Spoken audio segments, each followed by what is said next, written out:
All right, yesterday we were looking at, we finished up on the brain, or excuse me, finished up on the eyes, and I wanted to do some optical illusions with you. I like optical illusions, okay? Optical confusions, sometimes called. Let me shut the lights down here a little bit.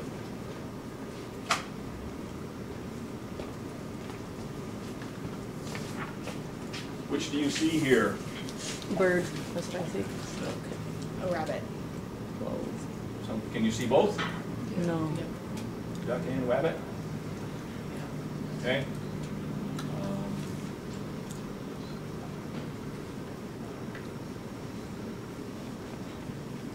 Squares A and B the same color? Yeah.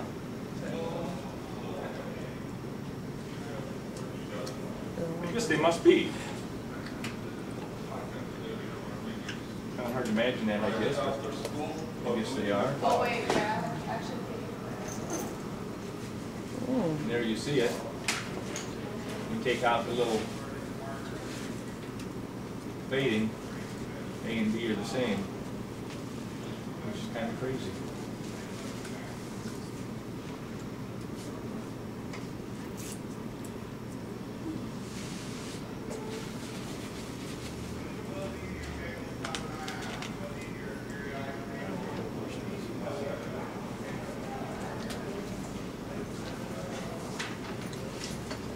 Same color orange.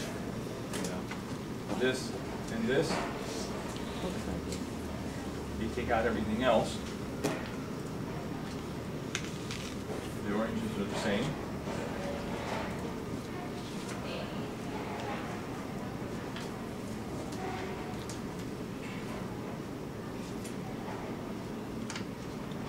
One of those things that's kind of impossible to build. Artists obviously use this to their advantage as they're drawing things to give you the right perception, right depth of things. Those look like the same color. Identical squares side by side.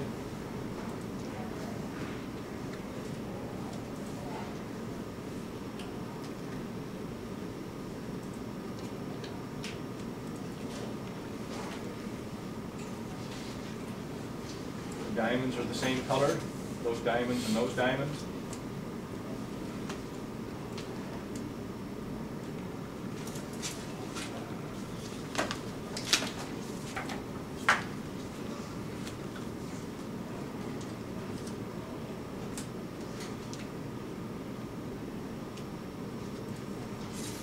All the circles are the same color again.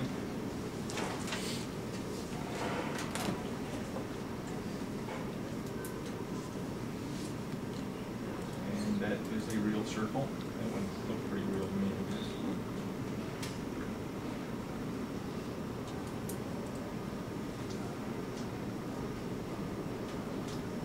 You see the man in there, can you find his 3 daughters?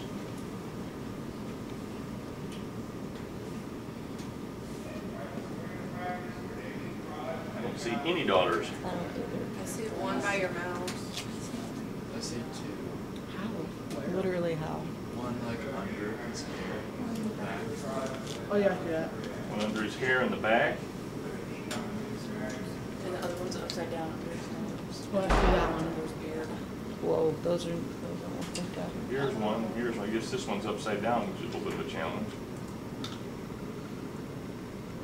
Oh, yeah, there, that one shows up now. I still don't really see the upper Yeah. piece. How many cubes are there?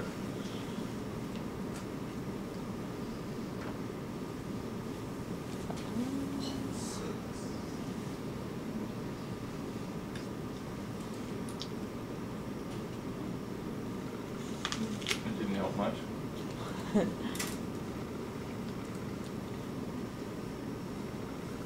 So there's Oh, they're like upside down. 6 cubes total. They don't look like that.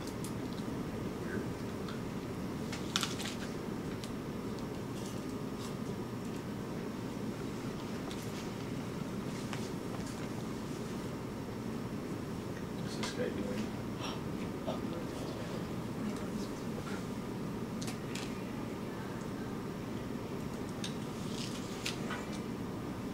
What is that? I don't understand. What I'm trying to do, yeah. What we're doing here. I don't.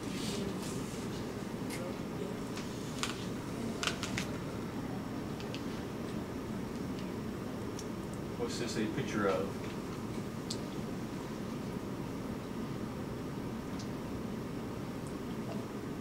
I don't know. Cow. Wow. There it is. Moving? Circle drifting in there. Mm-hmm.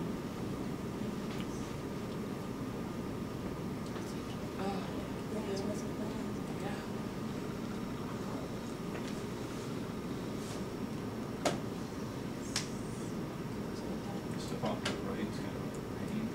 Mm-hmm.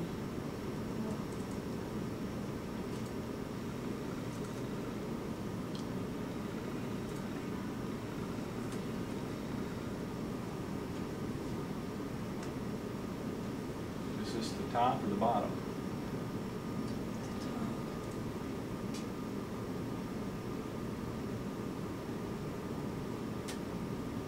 Can you make it switch back and forth? Yeah.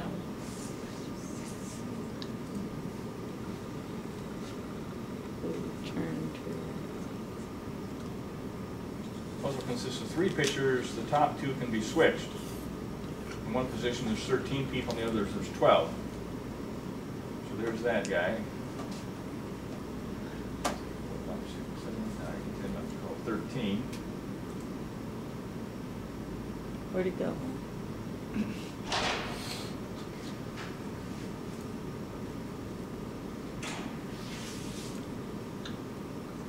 Who's gone?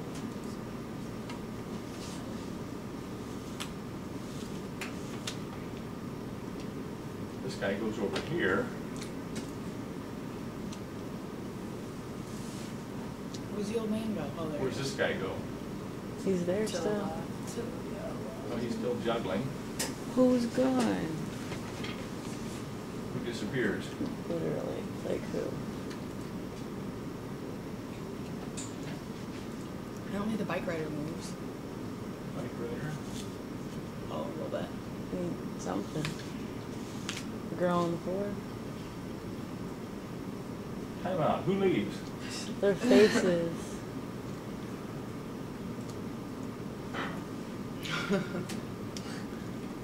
What's happening to that guy on the floor's face, though? Like, I don't What? understand. Like, change it. Look at the guy on the floor. Look at his face. Well, why did he do that? Oh, I think I know who it is. The guy in the striped shirt. Is that it? I don't think so. Yeah. I'm Yeah, telling it's the you. guy in the striped Which Why'd one? they do that? On the right, or down No, over. there's- This guy? Yeah. No, go to No, the one above. Yeah. He's gone, though. No, switch the image. He's gone now. There was only one guy, and then Yeah? there's 2. There's one guy with a striped shirt. I don't know. and there's another They changed striped somebody, their faces. All right. striped shirt. So you watch the dot. Gaze at the center cross, watch the patches disappear. You should see a strong greenish color whenever the violet patches disappear. That's cool. If you're lucky, the purple patches will disappear. You'll see a green moving dot. Why did you say Did you see the green moving dot?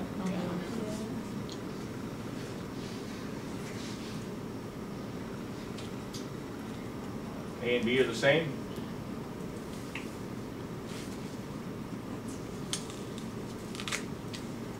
All right. Well, time to move on, I think. Oh, this is a cool one. How many black dots do you see? You can't count them. It's like going different ways. Keep moving around.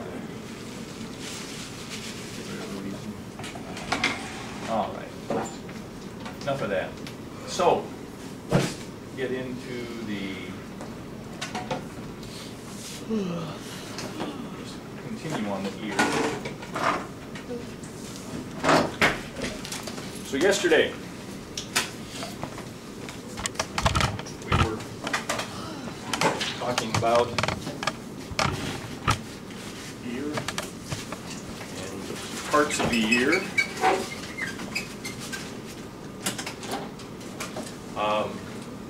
We said as we're tracking sound waves start out in the air.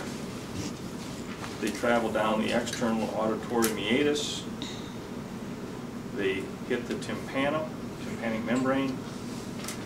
They then hit, the tympanum starts to vibrate, which causes the malleus to vibrate, which causes the incus to vibrate, which causes the stapes to vibrate.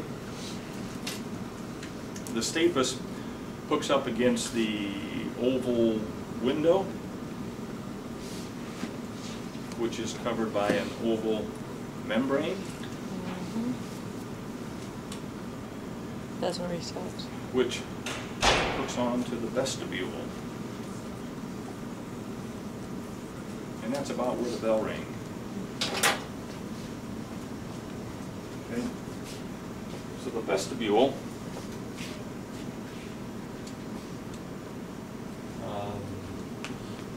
is, we said the word means entryway. So here's the vestibule, kind of right at the base of things. And that hooks on to this snail-shaped part called the cochlea. What number do we call the cochlea in your, or did you find the cochlea, the label? Is it 6? 6 looks like a nice cochlea.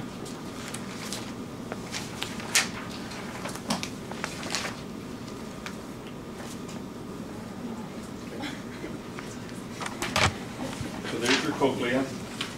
We probably won't get there today. We'll get there tomorrow. We'll come back and talk about the semicircular canals. They also hook onto the cochlea. There's another little part in there called the macula, which deals with balance, and we may or may not get there today.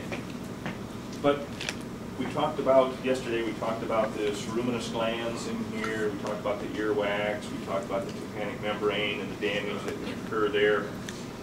We talked about this cavity inside of here that connects down by way of the eustachian tube, and we talked about balancing pressure in there and making you happy. But we're going to get into the actual parts of hearing now. So vibrations hit the tympanum. That makes the malleus vibrate, which makes the incus vibrate, which makes the stapes vibrate, which makes the oval window vibrate. Okay. Now there's fluid in this cochlea, fluid in the vestibule and cochlea. And that starts to vibrate.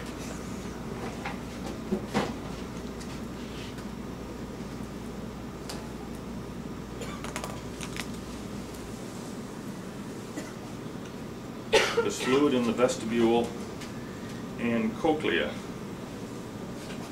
that starts to vibrate.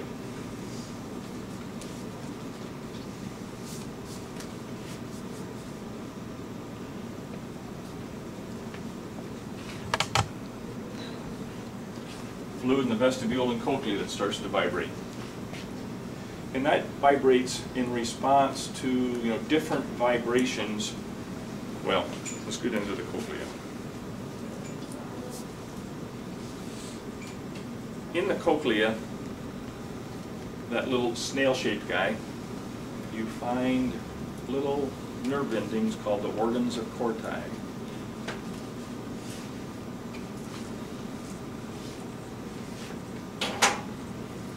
In the cochlea, that little snail-shaped guy,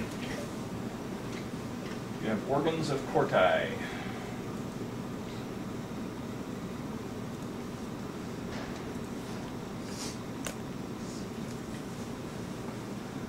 This is showing you just a small chunk of that cochlea.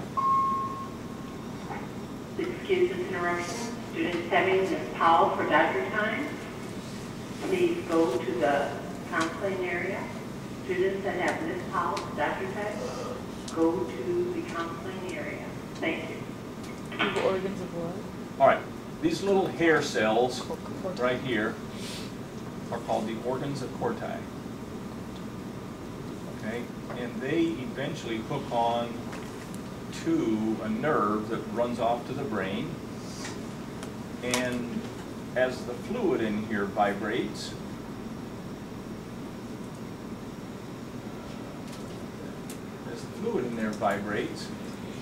it causes, this is another picture of the same kind of thing. Here's a cross section through the cochlea, okay? And then this is showing you a close-up here, another cross section through the cochlea. You can see the bone that surrounds it. And this then is a close-up of this. So now you look at this guy. Here again, these little hair cells are called the organs of Corti. And different vibrations, this is all fluid in all of this, so different vibrations because of this, because the cochlea, if you uncoiled it, I don't have a picture of that, but if you uncoiled it, it would kind of narrow down like this. And so different frequencies of vibrations stimulate different organs of Corti. Okay? And the brain's able to sort that out. So, different frequencies stimulate different organs of Corti. That sends a message off then to the cochlear nerve.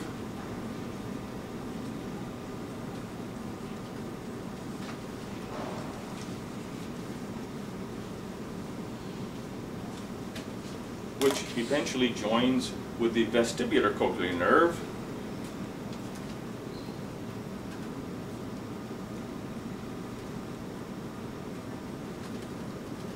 That cochlear nerve joins with the vestibular cochlear nerve, which runs off to the brain.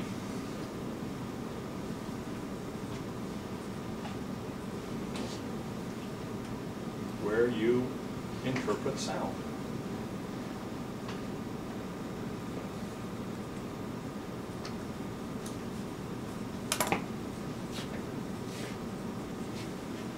So the brain is able to sort all of those things out, which is a good thing.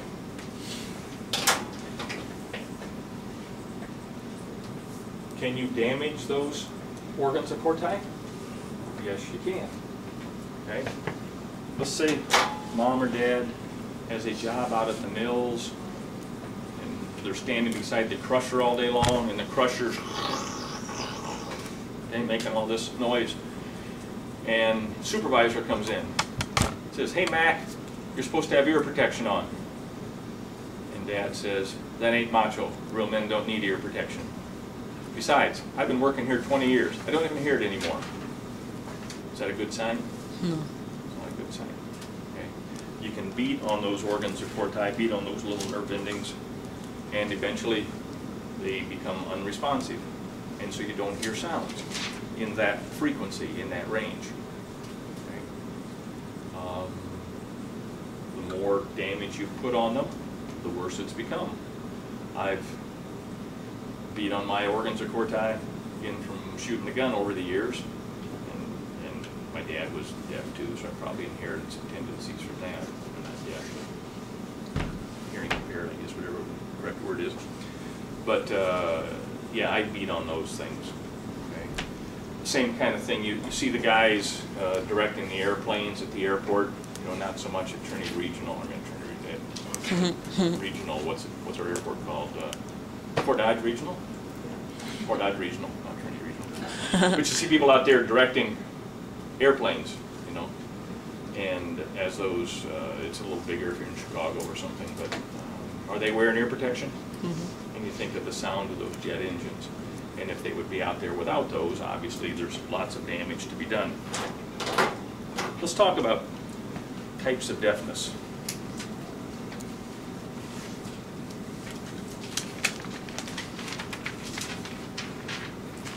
And we're going to talk about a couple major types here.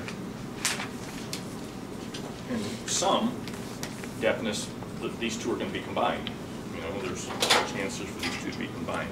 But the first type of deafness is when you have a problem conducting vibrations. Vibrations are not traveling through the ears the way they should.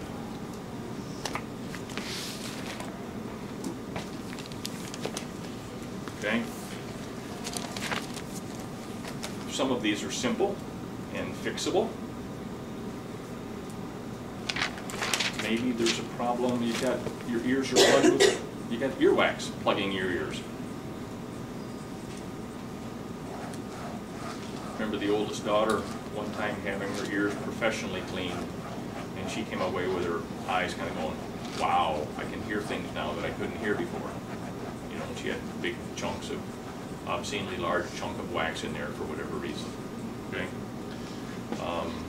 When I go to track meets, I plug my ears. Okay? We talked about that yesterday. The fact that when my ears are plugged, I don't hear people very well. You know, which means I start yelling pretty soon. Okay? But yeah, I intentionally plug them to hopefully protect my hearing a little bit. So it could be that something's plugging that meatus. With age, the tympanum thickens. It's just natural that with age, the tympanum thickens. So it doesn't vibrate the way that it did when you were younger.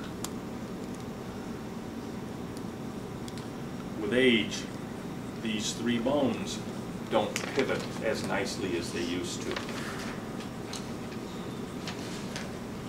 So all of these things are affecting the movement of vibrations through the ears.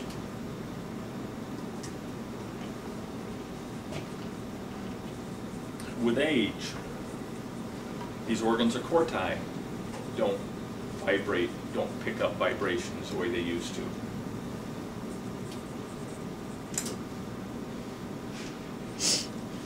Okay? And so I have certainly some issues with vibrations here. Okay? And so that's why I wear the hearing aids. Okay? I got these. I was actually sitting at a meeting. It was a preschool meeting, and I was bored at this meeting, which it was out at Iowa Central and whatever. And I'm thinking, why isn't that person up there talking loud enough that I can hear them? I kind of started looking around at people around me, and they all act like they're hearing.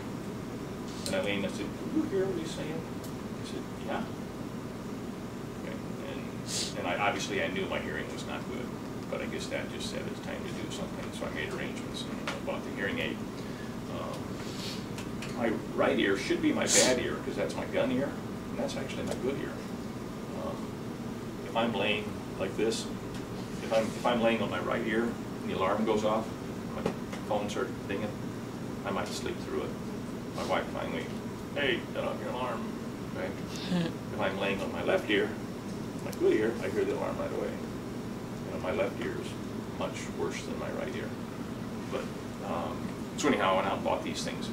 What these do is amplify the vibrations, and they make life a lot better. You know, I was turning up the TV really, really, really loud, you know, to listen to ball games or something. And my wife's saying, "Do we have to have it that loud?" You know, and my kids tease me. You guys figured out I read lips. You know, you guys might have figured that out a long time ago. Somebody talks to me, I kind of have to find you. And even with these on, it's just kind of an old habit. That was my method of adapting for many years, was reading lips. And so even with these on, I still look and find you and read lips. Okay, that's okay. But so hearing aids amplify these vibrations. Okay. The second type of hearing loss could be nerve issues.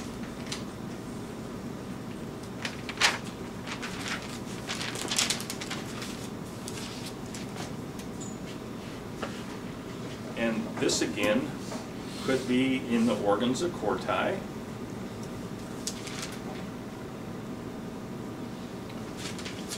Wouldn't surprise me if somebody in here has limited hearing loss, high frequencies or something. Okay. When's the last time you had your ears tested, your hearing tested? I was really young. Pardon? Pretty When young? you're young. Yeah. Once in a while, I don't know if they still do it, but the audiologist from the ADA would come in and test hearing. One thing, I've got a buddy I drink coffee with that is a retired audiologist, and he said as he was working his career, he started to see more and more and more hearing loss in high school students. he said there's a lot of high school students that have the ears of a 40-year-old. Why?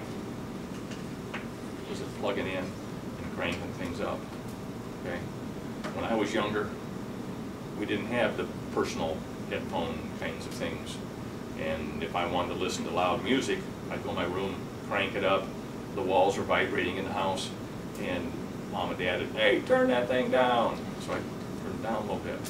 You guys can plug in, turn it up as loud as you want, and really damage your hearing. But you think it's cool. Kind of like I did when I was your age, probably. Look where I am, right?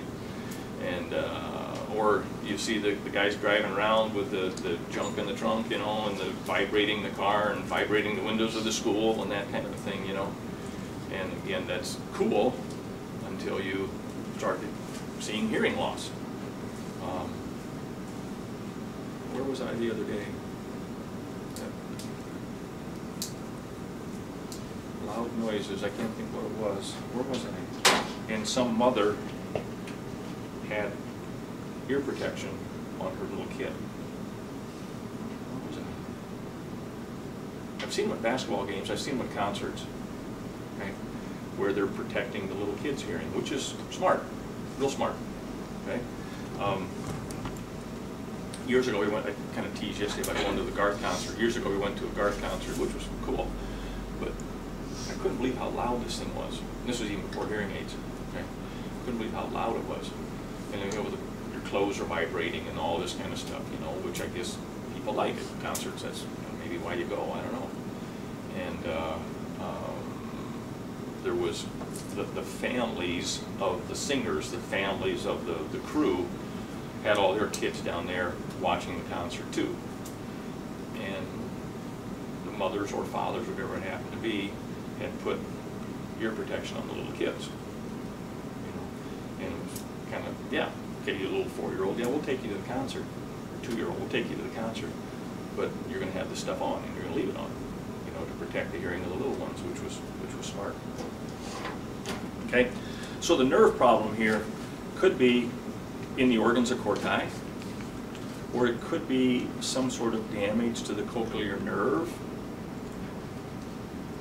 Probably something they were born with. It could be some problem in the brain. Maybe there was something they were born with. And is a traditional hearing aid going to help those people? No. These people are deaf. Okay? You can't do much about the brain. You can't do much about the cochlear nerve. So those people are going to be deaf. Okay? It is possible, if the problem's back in the cochlea, it is possible to do a cochlear implant. Have you seen these? Cochlear implant. They told me first period we have a student at high school here that wears a cochlear implant. I think maybe, yeah. Okay, I don't know who that is, and I'm not trying to talk smack about here. This is a device that has been surgically implanted into the cochlea. This is a close-up of the cochlea, and they've implanted the wire in here. Okay, that hooks onto a little receiver that's underneath the skin behind the ear.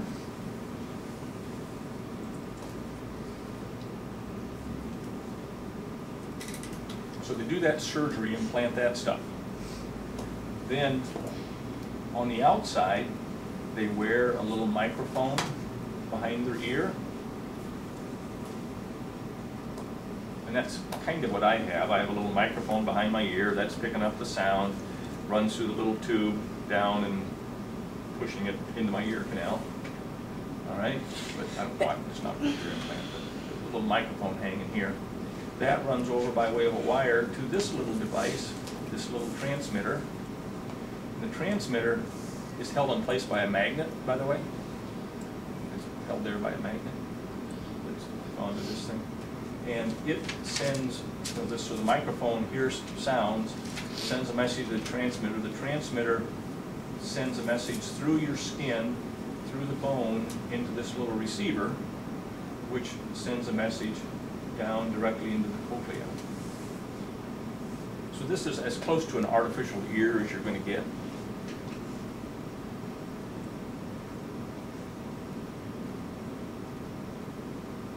Is that a girl here at the high school? Does she hear pretty well? I think so. I've had students in class in the past, over the years, a number of them, who were hearing impaired to some level or another. And this was before cochlear implants or whatever. And you think about how tough that would be to not hear and take notes. Okay? You people can listen to me and continue to write down notes at the same time. You know, and she couldn't do that. She had to watch me. She was good at reading lips, and I assume that was her major method of adapting, was reading lips. At the same time, there was a signer standing over here, signing everything I'm saying, which was a little bit distracting, but you just eventually just move on. You know, you can sign, "Hi, how are you?" Can you sign organs of Corti? I don't think they have signs for that. So the signer's spelling organs of Corti every time I say it. And you think, wow, because this student is trying to watch me read lips, watch the signer, and also look up here to see what's going on. That's a challenge. That's a huge challenge. Yeah. So can they only see, hear through one ear then? I don't think you heard out of, with the cochlear implant you just hear out of one, which would make it difficult then to tell the direction of sound, and we'll come back to that. Yeah. I don't know that I've seen these in both ears. Help me out on that. Have you seen implants in both ears or just one? I think it's just one. I drink coffee at Hy-Vee a couple mornings a week, and there's a guy there that has cochlear implants. And I think he does well. You know, when these things first came out, they were made to hear emergency sounds. It was made to hear a doorbell ring. It was made to hear a baby cry. It was made to hear a car horn. It was made to hear a siren. You could hear a sound, then you had to figure out what is that sound and where is that sound. Okay, it just was more or less an alert, but you could not hear speech. Now they're set up, so I think they can hear speech. This girl, you stand behind her, you know, she hears speech well, I assume. And this guy at coffee, I always want to walk back behind him and talk to him and see how much he picks up. You know, but he appears to do well. Now I know he also reads lips, and I don't know how long he's had his implant, and he probably survived most of his life by reading lips. So he's in that habit, kind of like I am. Okay? You're kind of in that habit of watching things. But that all make sense? Yep. All right. So there is an option here for someone who has that level of nerve damage too. Again, if it's a stroke, if it's back in the brain, if it's the cochlear nerve that's damaged or the vestibular cochlear nerve that's damaged, you know, a hearing aid's not going to help in that case. You can scream at somebody and they're not going to hear anything.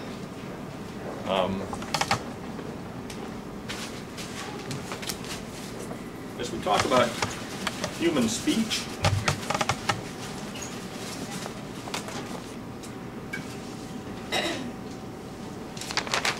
there's three different things here that contribute to the sounds that we make and how people interpret those sounds. The first one is the pitch, also called the frequency.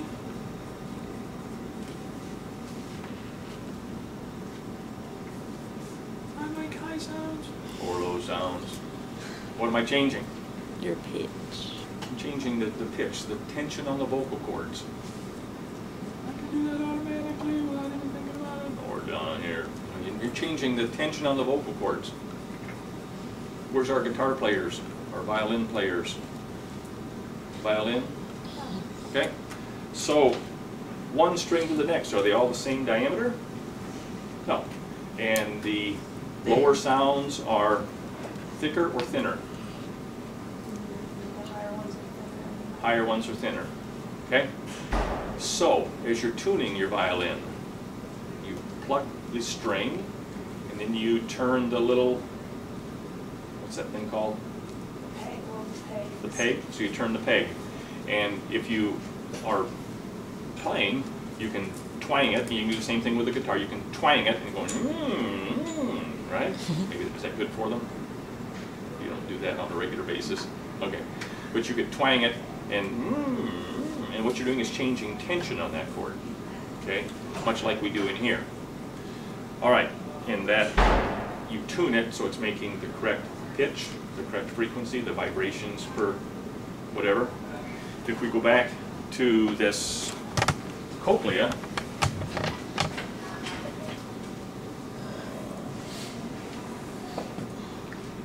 the organ cochlea. Well, we'll come back to that back in the PowerPoint. Come back to the PowerPoint.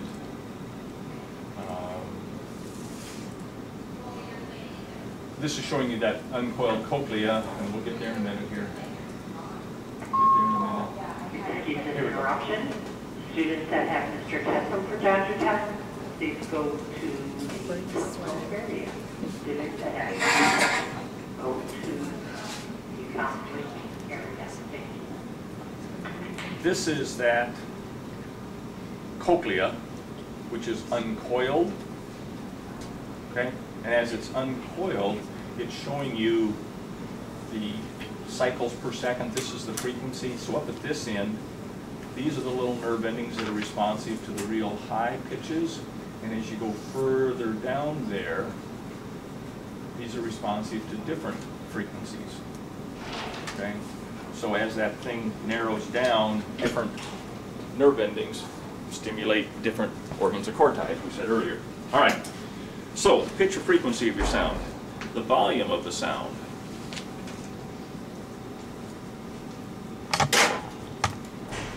How do you make your violin louder?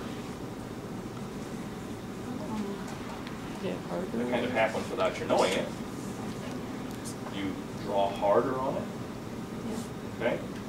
And with our voices, where's our singers?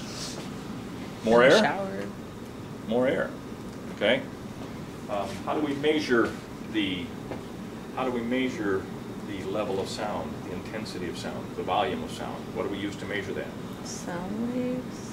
And more specifically, Sound wave machine. decibels.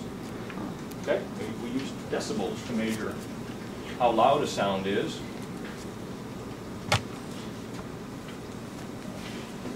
And so as you look at decibels, this is a scale that's used.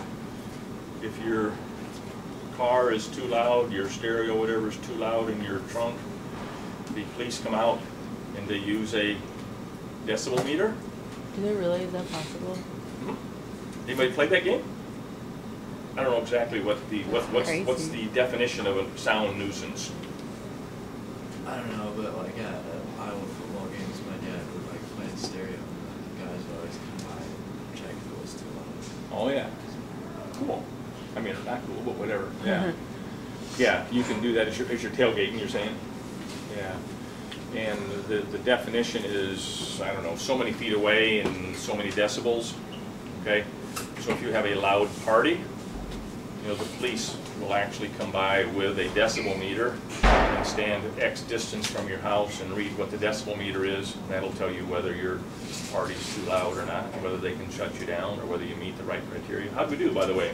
Well, I have to go back and look Oh, you got the cast off. Nice job. You're doing better? at it. Yeah, but I have to get it back on Oh, you do? How come? because it's still broken. Oh, so why'd they take it off? Because it's kind of my choice, but Maybe. I shouldn't be in the first. Maybe It's they- too soon.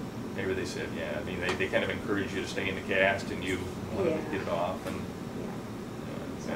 don't hurt it. I just need to be in this class. Oh, okay. Well, don't hurt it. Okay. Yeah. So they use a decibel meter. talk about 10 decibels is the sound of a pin dropping, which I would certainly never hear. Okay. 20 decibels is the rustling leaves or the ticking watch. My phone in my pocket sometimes will go off and I don't hear it, okay? Which is my hearing aids are still not doing what they're supposed to do.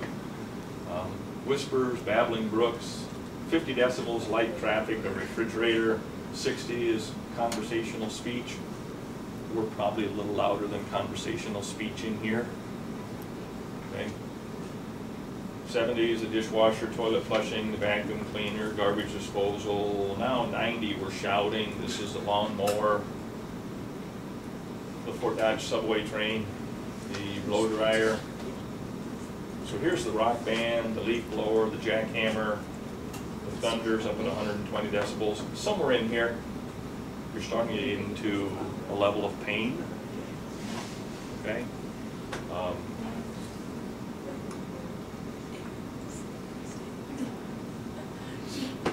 Shotgun 170 decibels. My son and I years ago were duck hunting, and he's in that end of the boat, I'm in this end of the boat, and one of us had shot a duck and it was still kind of flopping around out here. And Andy says, "Dad, keep your head down, I'll finish him off." And I said, "No!" Okay? And I'm like this far from the end of the barrel. He's shooting over me. I trust him to do that. Shooting over me. But I'm just this far from the end of the barrel. And that's not a good place to be because of decibels. My ears were ringing for quite a few days after that. I said, "Andy, doggone it, don't do that." "No, I'm sorry." You know, but it's nasty how loud that thing is coming out of there. Okay? And here's the handgun, okay, which is kind of like my starting pistol. Okay? And that, and when I shoot that thing 50 times a night or whatever, especially during indoor track means there's nowhere for the sound to go. It just goes out and comes right back at me. And that's part of my issue here. These are logarithms. You guys in calculus would ever understand logarithms? If you go from 30 to 40, that's an increase in 10. So that says that a babbling brook is 10 times louder than a whisper. What's a babbling brook? I don't know, just running water, you know, a little creek kind of thing or something. It says a vacuum cleaner's 10 times louder than a dishwasher. There's going to be a lot of variation about how far you are from it. You know, there's a lot of variation there. But if you go from 60 to 80, that's an increase of 100. So this is an increase of 10, 60 to 70. 70 to 80 is another increase of 10. So 60 to 80 is an increase of 100. And that's how logarithms work. Okay? I don't necessarily buy that this is 100 times louder than this, or this is 1,000 times louder than that. I struggle to understand that a little bit. But anyhow, so there's volume. The last one here, the last criteria in your speech is are you making sounds that people can recognize? Okay, the quality of the sound.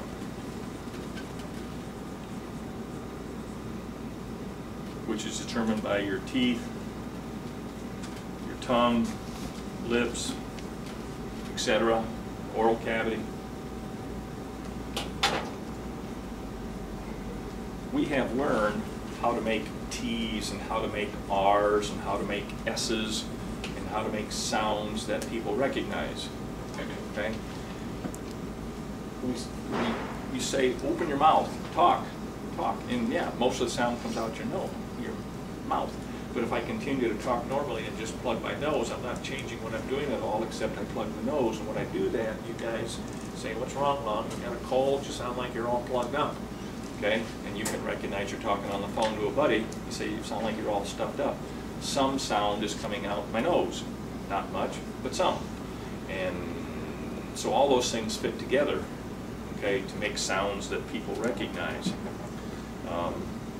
When little grandkids lose teeth, it becomes a little harder to maybe say your S's or say your T's or those kinds of things. So little Henry's the youngest one right now, and so he is playing with a ball, and he'll he'll say, you know, "Bob." And I say, "What? Bob?" And I say, "What's he saying?" "Ball. He wants the ball." "Oh, okay. So go find the ball and throw the ball."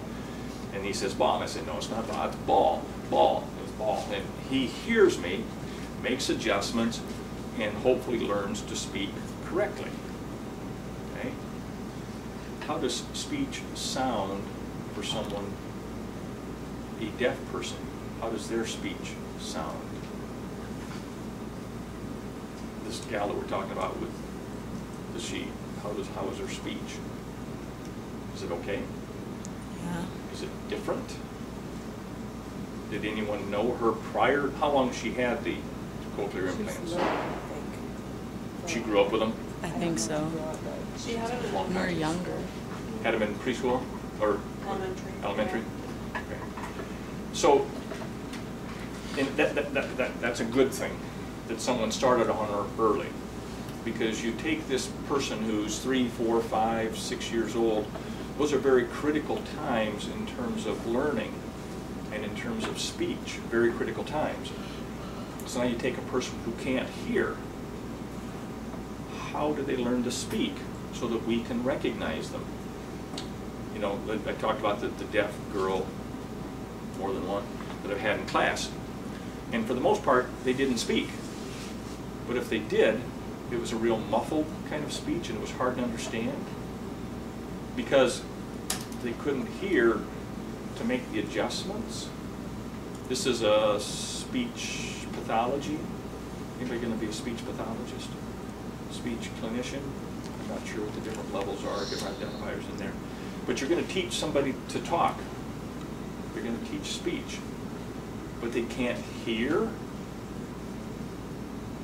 So you tell them, you put your tongue here, and you put your lips here, and you're going to make a T, you're going to make an R, you're going to make a B, you're going to make a ball. So you're going to say ball. And the little kid can hear and make those corrections.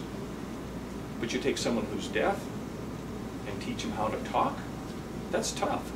That's real tough. All right. How we doing?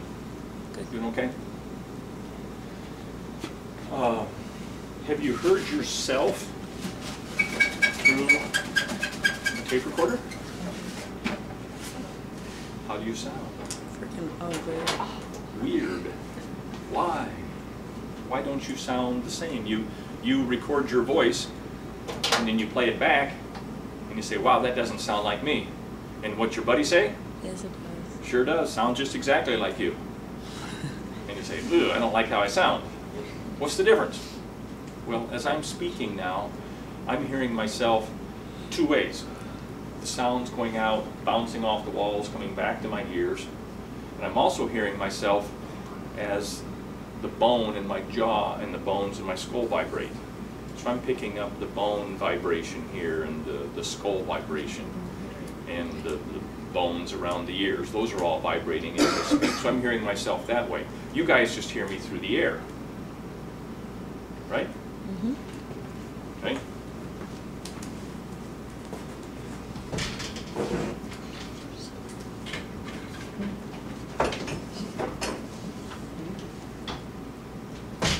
As you play a game here, you know, I'm going to run out of time here. I'll pass this around tomorrow. But as you hit the tuning fork, it vibrates for quite a while, a minute or longer. And you can hold it up here, you can hear the vibration. Hearing aids are working. Okay? And you can hear it through the air, but as you hold on to it, at some point in time you don't hear it through the air, then you can just press this up against the mastoid bone behind your ear. You can hear it again, a lot louder. Correcto? How did the Native Americans know when the train was coming back in the prairie? They put their ear in the ground? Put their ear on the ground or on the rail, right? You can hear it, the vibrations travel through the rail a lot longer than they travel through the air, a lot further than they travel through the air. So you can, not a good thing to put your head on the train track. trains coming, but you can hear it. If it's, you know, a long ways away, you can still hear it that way. Okay. We'll pick that up tomorrow, how's that sound? Okay. Yeah, he said he was gonna do that. Mr. Ron, will you get a copy? All right, I need to get your registration things back here. Right now? Oh, yes, I need to do that. Yep. Are you shut off? Oh, don't.